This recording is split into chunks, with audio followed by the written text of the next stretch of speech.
Le procès de l'affaire de corruption présumée dans le match OM Valenciennes s'ouvrira à Valenciennes le 13 mars.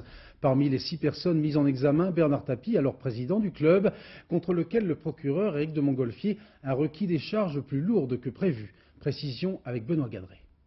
Pour le procureur de Valenciennes, Bernard Tapie est le principal responsable de l'affaire.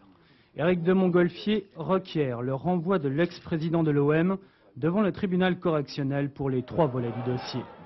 Le volet corruption tout d'abord, avec le versement d'une somme de 250 000 francs aux joueurs valenciennois à la veille du match VAOM.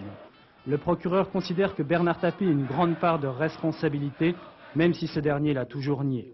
Il demande donc son renvoi devant le tribunal pour coaction de corruption active. L'affaire Primorac, où l'ex-entraîneur de Valenciennes accuse Bernard Tapie de lui avoir proposé d'endosser la responsabilité de l'affaire de corruption en échange d'un contrat.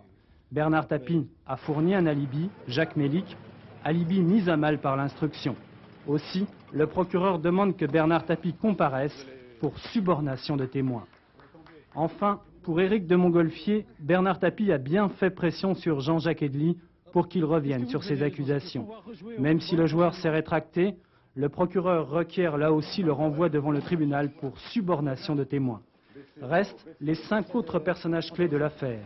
Jean-Pierre Bernès est visé pour corruption active, Jean-Jacques Edli et Marie-Christine Robert pour complicité de corruption active, enfin les 2 joueurs Robert et Bourouchaga pour corruption passive.